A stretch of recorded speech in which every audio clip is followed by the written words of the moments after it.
Do do do do do do do do do do do do do do do. All right, PR. Here we go. 10, Steve.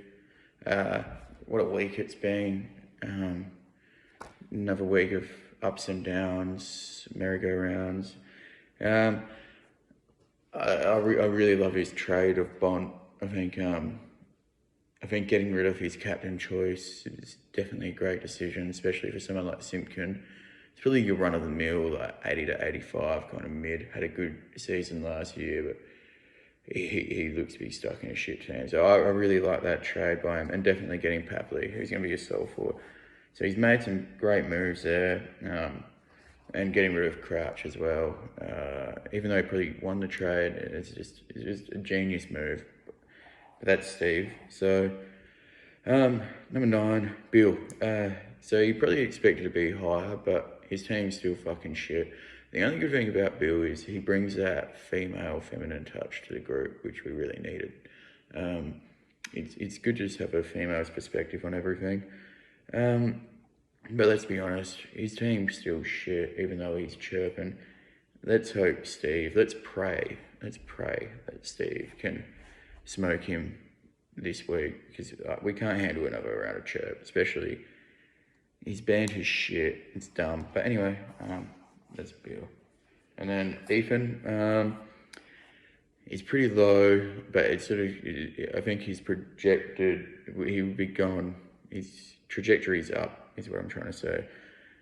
His team looks good on paper, but we need to see him perform out there on the big day. But yeah, we'll find out this weekend. But again, guys like Baker and co, who we had coined for going 90 to 95, yeah, I think he's realised now maybe he was a little bit overhyped.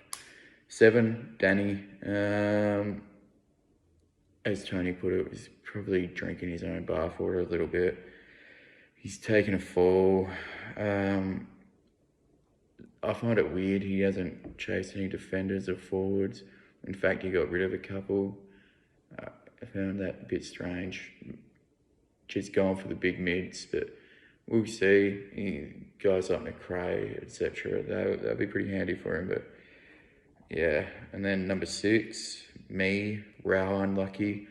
Back on the ropes, see what I can do, see if I can work some magic. But just saw before as well, Menegola's are confirmed out. So at the moment, if Rowbottom goes down, I'd be eating a donut. I think I have 7 or 8 on the bench, but woe is me. It's all in my head, as Tony has told me in the past, and he knows best. Number 5 is Pat. I reckon his team looked pretty good considering he's facing all those injuries and adversities. I can't speak today. He's looking pretty proud, typical Frenchman. He stood up and sort of become the 2021 version of the French resistance. Steve will know all about that if anyone wants to inquire about it. And then 4, you got Simon. He probably underperformed a little bit with some of his players to come back as well.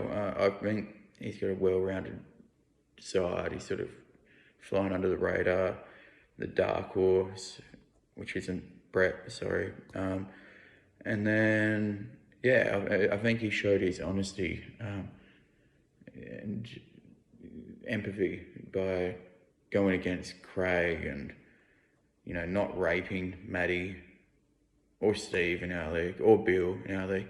It's quite courageous not to take advantage of said retards and get that leg up.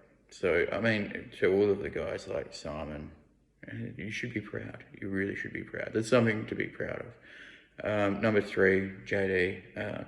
Stevenson actually proved him wrong on 2 accounts. He didn't go 65 and he didn't go 170.